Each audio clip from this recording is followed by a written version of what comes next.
வணக்கம். ஆங்கிலத்தில் பேச நாம் புதிய முறையில் கற்பிக்கிறோம்.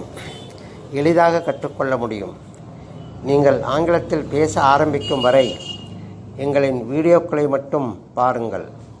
ஒரு தடவை பாடங்களை எழுதி பயிற்சி செய்தால் இன்னும் சீக்கிரமாக பேச முடியும்.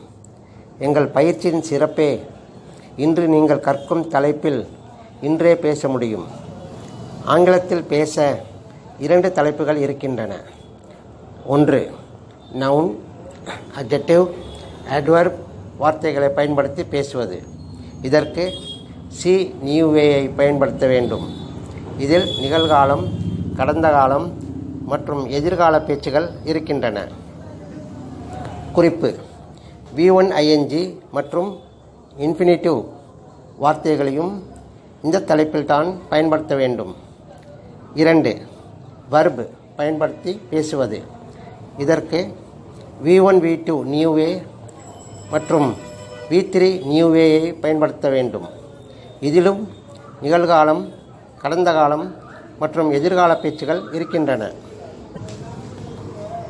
ஆகவே ஒரு தமிழ் வாக்கியத்தில் வர்பு இருந்தால் V1 V2 நியூ வே அல்லது V3 நியூ வேயில் பதில் சொல்ல வேண்டும். எனவே ஒரு வார்த்தை வர்பா இல்லையா என்று தெரிந்து கொள்ள வேண்டியது மிகவும் அவசியம். அதற்கு ஒரு எளிய முறை இருக்கிறது. பொதுவாக எந்த ஒரு வார்த்தை வேறு 2 வடிவங்களை எடுக்கிறதோ அது வர்பு. உதாரணம், கோ, இது ஒரு வார்த்தை. இது வெண்ட், கான் என்று வேறு வடிவங்களை எடுக்கிறது. எனவே இது வர்பு. கோ V1, went V2, Khan V3. இந்த வார்த்தைகளை நியூ வேயில் V1 V2 V3 உள்ள இடத்தில் பயன்படுத்த வேண்டும். எந்த ஒரு வார்த்தை வேறு வடிவங்களை எடுப்பதில்லையோ அந்த வார்த்தை நவுன் அல்லது அட்ஜெக்டிவ் அல்லது அட்வர்பாக இருக்கும். உதாரணம், டேபிள் என்பது ஒரு வார்த்தை. இது வேறு வடிவம் எடுப்பதில்லை. இந்த வார்த்தையை சி நியூ வேயில் பயன்படுத்த வேண்டும். ஆங்கிலத்தில் நாம் 5 தலைப்புகளில் பேசுகிறோம்.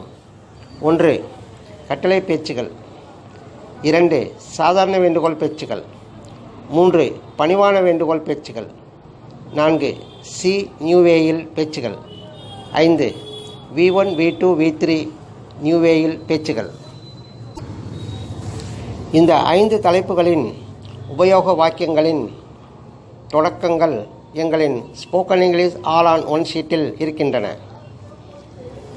அதை நீங்கள் பிடிஎஃப்பில் பார்க்கலாம்.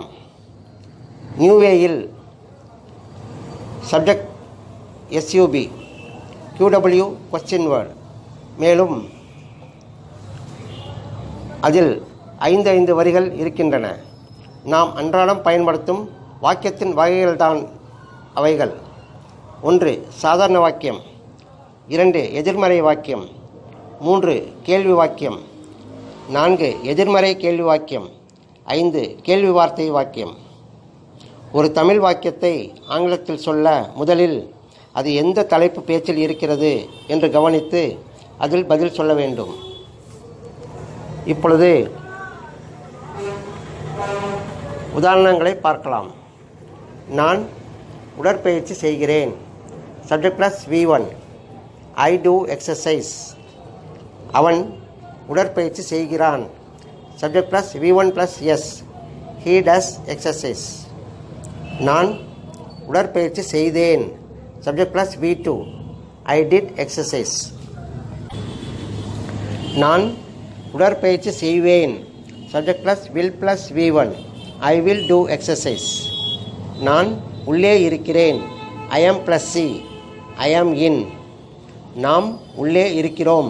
Subject plus R plus C. We are in. அவன் உள்ளே இருக்கிறான். Subject plus S plus C. He is in. நான் உள்ளே இருந்தேன். Subject plus was plus C. I was in. நாம் உள்ளே இருந்தோம். Subject plus were plus C. We were in. நான் உள்ளே இருப்பேன். Subject plus will be plus C. I will be in. இதேபோல் எந்த ஒரு தமிழ் வாக்கியமாக இருந்தாலும் அதன் காலத்தை கவனித்து வர்பு இருக்கிறதா என்று பார்த்து அதற்கான பதிலை நியூ வேயில் சொல்ல முடியும். ஆரம்பத்தில் மேலே கொடுத்திருக்கும் உதாரண வாக்கியங்களை பல தடவைகள் கேட்டு புரிந்து கொள்ளுங்கள். பிறகு நீங்கள் சொந்தமாக வாக்கியங்களை அமைக்க முடியும். தினமும் பயிற்சி செய்யுங்கள். பாடங்களின் சந்தேகங்களை கமெண்டில் அனுப்பி விவரம் தெரிந்து கொள்ளுங்கள். வெற்றி நிச்சயம். வணக்கம். ஆங்கிலத்தில் பேச நாம் புதிய முறையில் கற்பிக்கிறோம். எளிதாக கற்றுக்கொள்ள முடியும்.